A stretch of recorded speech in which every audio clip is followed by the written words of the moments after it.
Radhe Radhe friends. କ'ଣ ଆପଣ ମାନେ ବ୍ରହ୍ମ ମୁହୂର୍ତ୍ତରୁ ଉଠୁଛନ୍ତି କି? ବ୍ରହ୍ମ ମୁହୂର୍ତ୍ତ ମାନେ 3ଟାରୁ 5ଟା। ମାନେ ଆମେ ଏଇ 3ଟାରୁ 5ଟା ଭିତରେ ଆମେ ଯାହା ବି କାମ କରିବା, ଯେଉଁ ବି ରିଚୁଆଲ କରିବା, ମାନେ ଠାକୁରଙ୍କ ପୂଜାପୂଜି ହଉ କି ପୁରାଣ ପଢ଼ିବା, ସବୁ ବ୍ରହ୍ମ ମୁହୂର୍ତ୍ତରୁ କଲେ ହିଁ ସେଟା ସବୁ ଭଗବାନ ପାଖରେ ପହଞ୍ଚିଥାଏ। ମାନେ ଆପଣ ଦେଖନ୍ତୁ, ସକାଳୁ ଗାଡ଼ି ସ୍ପିଡ଼ ଚାଲେ, ସକାଳୁ ନେଟୱାର୍କ ବି ଫାଷ୍ଟ ଥାଏ। ଆମେ ଯଦି କୌଣସି ଜାଗାକୁ ଯିବା, ମନେକର ଆମେ ଭୁବନେଶ୍ୱର ଯିବା, ମାନେ ନିମାପଡ଼ାରୁ ଭୁବନେଶ୍ୱର ଯିବା, ଯଦି ଆମେ ଭୋରୁ ଭୋରୁ ଯିବା ତ ଆମେ ସେ ଜାଗାରେ ଜଲ୍ଦି ପହଞ୍ଚିବା। ଆଉ ଯଦି ଆମେ 10ଟା 11ଟା ବେଳକୁ ବାହାରିକି ଆମେ ଭୁବନେଶ୍ୱରରେ କ'ଣ ଠିକ୍ ଟାଇମ୍ରେ ପହଞ୍ଚି ପାରିବା କି? କାରଣ ଟ୍ରାଫିକ୍ ବହୁତ ଜାମ୍ ଥିବ। ସେଥିପାଇଁ ଆମେ ଯଦି ଭୋରୁ ଭୋରୁ ଯିବା ତାହେଲେ ଜଲ୍ଦି ପହଞ୍ଚିବା। ଆଉ ସେମିତି ଆମେ ଯଦି ବ୍ରହ୍ମ ମୁହୂର୍ତ୍ତରୁ ଭଗବାନଙ୍କୁ ଡାକିବା, ତାହେଲେ ଆମର ବି ମେସେଜ ପୁରା ସ୍ପିଡରେ ଯାଇକି ପହଞ୍ଚିଯିବ। ଆମେ ଯଦି ସେଇ ପ୍ରେୟାରଟା ଯଦି ଆମେ ସନ୍ଧ୍ୟାରେ କରିବା, ସନ୍ଧ୍ୟାରେ କ'ଣ କି, ମାନେ ଗାଡ଼ି ମଟର ସାଉଣ୍ଡ ଥାଏ, ଫୋନ୍ ଆସୁଥାଏ, ବହୁତ କୋଳାହଳ ସାଉଣ୍ଡ ଥାଏ। ସେ ଟାଇମ୍ରେ ଆମ ମେସେଜଟା ଭଗବାନ ପାଖରେ ପହଞ୍ଚିବା ପାଇଁ ଲେଟ୍ ହୁଏ। ଦିନରେ ଯେକୌଣସି ସମୟ ହଉ କି ଆମେ ସନ୍ଧ୍ୟାରେ ବି ପ୍ରେୟାର କଲେ ସେଇଟା ଆମର ଠିକ୍ରେ ପହଞ୍ଚି ପାରେନି। ସେଥିପାଇଁ ଆମେ ବ୍ରହ୍ମ ମୁହୂର୍ତ୍ତରୁ 3ଟାରୁ 5ଟା ଭିତରେ ଆମେ ଯାହା ବି କାମ କରିବା ସେଇଟା ପ୍ରଭୁଙ୍କ ପାଖରେ ଡାଇରେକ୍ଟ ଯାଇ ପହଞ୍ଚି ଯାଇଥାଏ। ସେଥିପାଇଁ ଆମେ ସବୁ କାମ ବ୍ରହ୍ମ ମୁହୂର୍ତ୍ତରୁ କରିବା ହିଁ ଦରକାର। ଆମେ ଯଦି ବ୍ରହ୍ମ ମୁହୂର୍ତ୍ତରୁ ଉଠୁଛେ ତାହେଲେ କ'ଣ କରିବେ ନା, ମାନେ ଆମେ ଉଠିକି ଆମେ ଫଟାଫଟ ଯିବାନି, ମାନେ ବାଥରୁମ୍ ଯିବାନି। ବାଥରୁମ୍ ନ ଯାଇକି କ'ଣ କରିବା ନା, ସାଙ୍ଗେ ସାଙ୍ଗେ ଆମେ ବାଥରୁମ୍ ଯାଏ, କିନ୍ତୁ ଆମେ ମାନେ ବାଥରୁମ୍ ଯିବାନି। ବାଥରୁମ୍ ନ ଯାଇକି ଆପଣମାନେ କ'ଣ କରନ୍ତୁ ନା, ସାଙ୍ଗେ ସାଙ୍ଗେ ଆପଣମାନେ ବେଡ୍ ଉପରେ ବସିଯାଆନ୍ତୁ ଆଉ ପ୍ରଭୁଙ୍କୁ ଧନ୍ୟବାଦ କରନ୍ତୁ। ବେଡ୍ ଉପରେ ହଉ ନହେଲେ ଗୋଟେ ଆସନ ପାରିକି ତଳେ ଆପଣମାନେ ବସିପାରିବେ। ବସିକି ପ୍ରଭୁଙ୍କୁ ବହୁତ ଧନ୍ୟବାଦ କରିବେ। ଧନ୍ୟବାଦ ପ୍ରଭୁ, ମୋ ଖଟ ପାଇଁ ଧନ୍ୟବାଦ, ମୋ ବେଡ୍ ପାଇଁ ଧନ୍ୟବାଦ, ମୋ ତକିଆ ପାଇଁ ଧନ୍ୟବାଦ, ମୋ ବେଡସିଟ୍ ପାଇଁ ଧନ୍ୟବାଦ। ମୋତେ ଏତେ ଭଲ ବେଡସିଟ୍ ଦେଇଛନ୍ତି, ଆପଣମାନେ ଏତେ ମୋତେ ଭଲ ଖଟ ଦେଇଛନ୍ତି, ମୁଁ ଆଜି ଏତେ ସୁଖ ନିଦ୍ରାରେ ଶୋଇପାରିଲି। ମୋ ମଶାରୀ ପାଇଁ ଧନ୍ୟବାଦ ପ୍ରଭୁ, ମୋତେ ଏତେ ସୁନ୍ଦର ଘର ଦେଇଛନ୍ତି ତା ପାଇଁ ଧନ୍ୟବାଦ। ମୋ ଗେଟ୍ ପାଇଁ ଧନ୍ୟବାଦ, ମୋ ଠାକୁର ଘର ପାଇଁ ଧନ୍ୟବାଦ, ମୋ ଟ୍ୟାପ୍ ପାଇଁ ଧନ୍ୟବାଦ, ମୋ ଝାଡ଼ୁ ପାଇଁ ଧନ୍ୟବାଦ, ମୋ ବ୍ରସ୍ ପାଇଁ ଧନ୍ୟବାଦ, ମୋ ମିରର ପାଇଁ ଧନ୍ୟବାଦ, ମୋ ଫୋନ୍ ପାଇଁ ଧନ୍ୟବାଦ, ମାନେ ମୋ ବାପା ମାଆଙ୍କ ପାଇଁ ଧନ୍ୟବାଦ, ମୋ ସୂର୍ଯ୍ୟ ଦେବତାଙ୍କୁ ଧନ୍ୟବାଦ, ମୋ ଚନ୍ଦ୍ର ଦେବତାଙ୍କୁ ଧନ୍ୟବାଦ, ଆଉ ମୋ ପୃଥିବୀ ମାତାଙ୍କୁ ଧନ୍ୟବାଦ ପ୍ରଭୁ। ଆପଣ ପୁଣି ମୋତେ ଗୋଟେ ଦିନ ଆଜି ଦେଲେ। ଆଜି ଦିନ ମୋ ପାଇଁ ୱାଣ୍ଡରଫୁଲ୍। ଆଜି ଦିନ ମୋ ପାଇଁ ୱାଣ୍ଡରଫୁଲ୍ ପ୍ରଭୁ। ମୋ ଲାଇଫ୍ରେ ପୁଣି ଆପଣ ଗୋଟେ ଦିନ ଦେଲେ। ମୁଁ ଆଜି ସୂର୍ଯ୍ୟ ଦେବତାଙ୍କୁ ଦେଖିପାରିଲି, ମୋ ଅନନ୍ତ ଆକାଶକୁ ଦେଖିପାରିଲି, ମୋ ପୃଥିବୀ ମାତାଙ୍କୁ ଦେଖିପାରିଲି।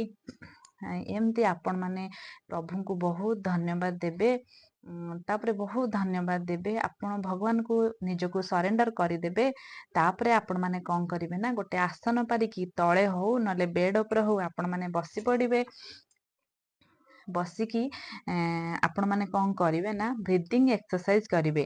ବ୍ରିଦିଂ ଏକ୍ସରସାଇଜ ମାନେ କ'ଣ କରିବେ ନା, ଆପଣ କିଛି ସମୟ ବଡ଼ିକୁ ରିଲାକ୍ସ କରିଦେବେ, ହାଲକା କରିଦେଇକି ନାକ ଆଡ଼େ ନିଶ୍ୱାସ ନେବେ, ଆଉ ଛାତି ଭିତରେ ବା ପେଟ ଭିତରେ କିଛି ସମୟ ରଖିକି ପାଟି ଆଡ଼େ ଛାଡ଼ିବେ। ଆପଣ ଯେତିକି ସମୟ ପେଟ ଭିତରେ ରଖିପାରିବେ ନିଶ୍ୱାସ, ସେତିକି ସମୟ ଆପଣ ରଖିବେ। ଏମିତି ନେବେ। ଏଇ ନେଲା ବେଳେ ଯେଉଁ ନିଶ୍ୱାସ ଯେଉଁ ନୁହଁ କି, ନିଶ୍ୱାସ ହେଲା ଆମର ପ୍ରାଣ ଊର୍ଜା, ମାନେ ଭଗବାନ, ମାନେ ନିଜେ ନାରାୟଣ ଆମ ଭିତରେ ପଶିଲେ, ତାପରେ ଆମ ମାନେ ଛାତି ଭିତରେ ବା ପେଟ ଭିତରେ ରହିଲେ, ସେତିକି ବେଳେ ଆମେ ଆମର ୱିଶ୍ଟା ମାଗିଦେବା, 10 ଥର ମାଗିବା। ଆମ ଭିତରେ ଯେତେବେଳେ ଭଗବାନ ରହିବେ, ମାନେ ନିଶ୍ୱାସରେ ଯିବେ, ଆମେ ତାଙ୍କ ହାତ ଧରିକି ମାଗିଲା ଭଳିଆ ମନେକର ଆମେ ଗୋଟେ ବହୁତ ବଡ଼ ଧନୀ ହେବାକୁ ଚାହୁଁଛେ, କି ଆମେ ଗୋଟେ ବହୁତ ବଡ଼ ବ୍ରିଲିଆଣ୍ଟ ଷ୍ଟୁଡେଣ୍ଟ ହେବାକୁ ଚାହୁଁଛେ, କି ଟପର ହେବା ପାଇଁ ଚାହୁଁଛେ। ଆପଣମାନେ ଆଗ ଏମିତି ଧ୍ୟାନରେ ବସନ୍ତୁ। ଧ୍ୟାନରେ ବସିକି ଥାର୍ଡ ଆଇ ଚକ୍ରାରେ ଆପଣମାନେ ଭଗବାନଙ୍କୁ ଭାବନ୍ତୁ, ସେଇ ଲାଇଟକୁ ଭାବନ୍ତୁ। ଏଇଠି ତାରା ଭଳି ଲାଇଟ୍ ଗୋଟେ ଚିକ୍ ଚିକ୍ କରୁଛି, ଆପଣମାନେ ଭାବନ୍ତୁ। ଏଇଠି ଆମର ତାରା ଭଳି ଲାଇଟ୍ ଗୋଟେ ଚିକ୍ ଚିକ୍ କରୁଛି। ଆପଣମାନେ ତୃତୀୟ ନେତ୍ରରେ ଦେଖନ୍ତୁ ଯେ ଆପଣଙ୍କର ଏଇଠି ଗୋଟେ ତାରା ପରି ଲାଇଟ୍ ଚିକ୍ ଚିକ୍ କରୁଛି। ତାପରେ ଆପଣ ମାନେ ବଡିକି ରିଲାକ୍ସ କରିକି ନାକ ଆଡେ ନିଶ୍ୱାସ ମାନେ ଭଗବାନଙ୍କୁ ନେଇକି ଆପଣ ମାନେ ଭଗବାନଙ୍କ ହାତ ଧରିଲା ପରି ଏମିତି କୁହନ୍ତୁ। ଆପଣଙ୍କର ୱିଶଟା କହିବେ। ଯେତେବେଳେ ହୋଲ୍ଡ କରିବେ ପେଟ ଭିତରେ, ସେତେବେଳେ ଆପଣ ୱିଶଟା ମାନେ ମନେ ମନେ ଭାବିବେ ଯେ ମୁଁ ପ୍ରଭୁଙ୍କ ହାତ ଧରିଛି, ମୁଁ ପ୍ରଭୁଙ୍କ ହାତ ଧରିଛି ମନେ ମନେ ଭାବିବେ। ଭାବିକି ଆପଣ ମାନେ ଏଇ ୱିଶଟା କହିଦିଅନ୍ତୁ। କଣ କହିବେ ନା କି ପ୍ରଭୁ ଆପଣଙ୍କୁ ବହୁତ ବହୁତ ଧନ୍ୟବାଦ, ମତେ ବହୁତ ବଡ ଧନୀ କରିଛନ୍ତି, କି ଟଙ୍କା ମୋ ପାଖକୁ ପ୍ରଚୁର ମାତ୍ରାରେ ଆସୁଅଛି, ଧନ୍ୟବାଦ ପ୍ରଭୁ। ଟଙ୍କା ମୋ ପାଖକୁ ପ୍ରଚୁର ମାତ୍ରାରେ ଆସୁଅଛି, ଧନ୍ୟବାଦ ପ୍ରଭୁ। ଟଙ୍କା ମୋ ପାଖକୁ ପ୍ରଚୁର ମାତ୍ରାରେ ଆସୁଅଛି, ଧନ୍ୟବାଦ ପ୍ରଭୁ। ଟଙ୍କା ମୋ ପାଖକୁ ପ୍ରଚୁର ମାତ୍ରାରେ ଆସୁଅଛି, ଧନ୍ୟବାଦ ପ୍ରଭୁ।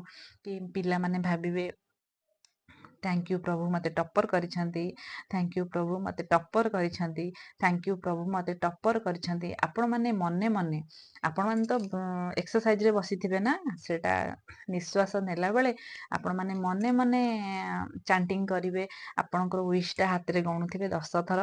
ତାପରେ 10 ଥର ପେଟ ଭିତରେ ହେଇଲା ପରେ ପୁଣି ପାଟି ଆଡେ ଛାଡ଼ିଦେବେ। ପୁଣି ନାକ ଆଡେ ନେବେ, ପୁଣି ଆପଣଙ୍କର ୱିଶଟା କହିବେ, ପୁଣି ପାଟି ଆଡେ ଛାଡ଼ିଦେବେ। ଏମିତି ଆପଣମାନେ 10 ଥର କରନ୍ତୁ। ତାପରେ 10 ଥର କଲା ପରେ ଆପଣମାନେ ଏମିତି ତୃତୀୟ ନେତ୍ରରେ ଏଇ ତୃତୀୟ ନେତ୍ରରେ ଆପଣ ଦେଖନ୍ତୁ ଯେ ମାନେ ଆପଣ ଯୋଉ ୱିଶଟାକୁ, ମନେକର ଆମ ଉପରେ ଧନର ବର୍ଷା ହଉଛି, ଆପଣ ମାନେ ଧ୍ୟାନରେ ବସିକି ଦେଖିବେ ଯେ ଆପଣଙ୍କ ଉପରେ ଖାଲି ଧନର ବର୍ଷା ହଉଛି, ଟଙ୍କାର ବର୍ଷା ହଉଛି। 500 ଟଙ୍କିଆ ନୋଟ, 200 ଟଙ୍କିଆ ନୋଟ, 100 ଟଙ୍କିଆ ନୋଟ ଖାଲି ବର୍ଷା ହଉଛି। ଆଉ ଉପରେ ସୂର୍ଯ୍ୟଙ୍କ ପରି ଗୋଟେ ଲାଇଟ୍ ଅଛନ୍ତି, ସୂର୍ଯ୍ୟଙ୍କ ପରି ଗୋଟେ ଲାଇଟ୍ ଅଛନ୍ତି। ଏଠି ଆମର ତାରା ଭଳି ଗୋଟେ ଲାଇଟ୍ ଅଛନ୍ତି, ସୂର୍ଯ୍ୟଙ୍କ ପରି ଗୋଟେ ଲାଇଟ୍ ଅଛନ୍ତି। ସେଇ ଲାଇଟରେ ଲକ୍ଷ୍ମୀ ନାରାୟଣ ବସିଛନ୍ତି। ଆଉ ଲକ୍ଷ୍ମୀ ନାରାୟଣ ଆପଣଙ୍କ ଉପରେ ଟଙ୍କାର ବର୍ଷା କରୁଛନ୍ତି, ଧନର ବର୍ଷା କରୁଛନ୍ତି। ଆପଣ ମାନେ ଏମିତି ଏଇ ରିଚୁଆଲ ଗୁଡାକ ସବୁ ମାନେ 21 ଦିନ 41 ଡେଜ ନହେଲେ 21 ଡେଜ ଆପଣ ମାନେ କରନ୍ତୁ। ଏମିତି ଧ୍ୟାନରେ ମା ଲକ୍ଷ୍ମୀଙ୍କୁ ଆଉ ନାରାୟଣ ଭଗବାନଙ୍କୁ ଭାବନ୍ତୁ। ଆଉ ଦେଖିବେ ମାନେ ବ୍ରହ୍ମ ମୁହୂର୍ତ୍ତରୁ ଉଠିକି ସକାଳେ ଠାକୁର ପୂଜା କଲେ କିଛି ବି ଲାଭ ନାହିଁ। ଆପଣ ଯାହା ବି କରନ୍ତୁ 3ଟା ରାତିରୁ ଉଠିକି, କାରଣ ବ୍ରହ୍ମ ବ୍ରହ୍ମ ମାନେ କଣ? ବ୍ରହ୍ମ ହେଲା ମାନେ ଭଗବାନ, ମୁହୂର୍ତ୍ତ ମାନେ ସମୟ, ଭଗବାନଙ୍କ ସମୟ କୋଉଟା ନା ବ୍ରହ୍ମ ମୁହୂର୍ତ୍ତ ବା ଅମୃତ ବେଳା।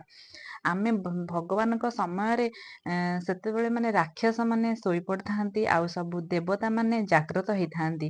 ସେଇଟା ମାନେ ସେତେବେଳେ ଆମ ଧରା ପୃଷ୍ଠରେ ମାନେ ବହୁତ ଦୈବୀ ଶକ୍ତି ସବୁ ଜାଗ୍ରତ ହେଇଥାନ୍ତି। ସେଇ ଟାଇମରେ ଆମେ ଯାହା ବି କରିବା, ଯୋଗ ଧ୍ୟାନ କରିବା କି ଠାକୁରଙ୍କୁ ପୂଜା କରିବା କି ପୁରାଣ ଶାସ୍ତ୍ର ପଢିବା, ସେଟା ସବୁ ହିଁ ଭଗବାନ ପାଖରେ ପହଞ୍ଚି ଯାଇଥାଏ। ପୁରା ମାନେ ଆର ରେଜଲ୍ଟ ମାନେ ବହୁତ ଜଲ୍ଦି। ଆପଣ ମାନେ କଣ୍ଟିନ୍ୟୁ 21 ଡେଜ କରନ୍ତୁ କି 41 ଡେଜ କରନ୍ତୁ, ଆପଣ ମାନେ ଆର ବହୁତ ବଢିଆ ରେଜଲ୍ଟ ପାଇବେ। ମାନେ 1000% ମାନେ ରେଜଲ୍ଟ ପାଇବେ। ମୁଁ ମିଛ କହୁନି, ମାନେ ମୋ ସାଙ୍ଗରେ ବି ଏମିତି ବହୁତ ମାନେ ମିରାକିଲସ୍ ହେଇଛି। ଆପଣ ବି କରନ୍ତୁ, ଆପଣଙ୍କ ସାଙ୍ଗରେ ହବ। ଏମିତି ଆପଣଙ୍କର ୱିଶ ଭଗବାନଙ୍କୁ ମାଗନ୍ତୁ, ଯାହା ବି ୱିଶ ଥିବ ସେଇଆ ଆପଣ ମାନେ ନିଶ୍ୱାସରେ କହିବେ। ତାପରେ ସେଇଟା ଆପଣ ଏଇ ତୃତୀୟ ନେତ୍ରରେ ଆପଣ ଦେଖିବେ ସୂର୍ଯ୍ୟଙ୍କ ଭଳି ଲାଇଟ୍ ଆପଣଙ୍କ ଦେହରେ ପଡୁଛି, ବିଚ୍ଛୁରିତ ହେଇକି ପଡୁଛି, ଗୋଲ୍ଡେନ ଡଷ୍ଟ ପରି ପଡୁଛି। ଆଉ ସେଥିରେ ଆପଣଙ୍କର ୱିଶ, ଆପଣ ଚାକିରି ମାଗନ୍ତୁ, ଧନ ମାଗନ୍ତୁ, କି ଆପଣ ବେଷ୍ଟ ଷ୍ଟୁଡେଣ୍ଟ ହବାକୁ ଚାହୁଁଛନ୍ତି, କି ଟପର ହବା ପାଇଁ ଚାହୁଁଛନ୍ତି, ଆପଣ ଯାହା ବି ଆପଣ ମନେ ମନେ ଭାବିବେ ସେଇଟା ହିଁ ଆକର୍ଷଣ କରିବେ। କାରଣ ଆକର୍ଷଣ ନିୟମର ପାଠଟା ହିଁ ସେଇଆ। କଣ ନା ଆମେ ଯାହା ଭାବିବା, ଯାହା ଦେଖିବା, ଯାହା କହିବା, ସେଇଟା ହିଁ ଆମେ ଆକର୍ଷିତ କରିବା।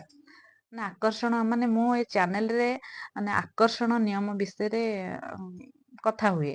ଆମେ ଆକର୍ଷଣ ବା ଲ ଅଫ ଆଟ୍ରାକ୍ସନ ର ମାନେଟା ହିଁ ସେଇଆ, ଯେ ଆମେ ଯାହା ଭାବିବା, ଦେଖିବା, କହିବା, ସେଇଟାକୁ ହିଁ ଆମେ ଆକର୍ଷିତ କରିବା। ତ ଯଦି ଆମେ ପଜିଟିଭ ଭାବିବା, ତାହେଲେ ସକାରାତ୍ମକ ଆମେ ଆଟ୍ରାକ୍ଟ କରିବା। ଆମେ ଯଦି ସବୁବେଳେ ନେଗେଟିଭ ଭାବିବା, ସେଇ ନେଗେଟିଭ ଟା ହିଁ ଆମରି ଉପରେ ହିଁ ପଡିବ। କାରଣ ଆମେ ଗୋଟେ ଟେକା ଯଦି ଆମେ ଉପରକୁ ପକେଇବା, ଟେକାଟା ଆମରି ଉପରେ ହିଁ ପଡିବ। ଆମେ ଅନ୍ୟ ପାଇଁ ପକେଇଲେ କଣ ହେଲା, ଟେକାଟା ଆମରି ଉପରେ ହିଁ ପଡିବ। ଏଇଟା ପ୍ରମାଣ କରି ଦେଖାଯାଇଛି, ଗବେଷଣା କରି ଦେଖାଯାଇଛି। ମୁଁ କିଛି ମନରୁ କହୁନି, ଏଟା ଜୋସେଫ ମୁର୍ଫିଙ୍କ ବହିରେ ଅଛି। ମୁଁ ସେ ବହି ପଢିକି ହିଁ ଆପଣଙ୍କୁ କହୁଛି, କିଛି ମନରୁ ହିଁ କହୁନି।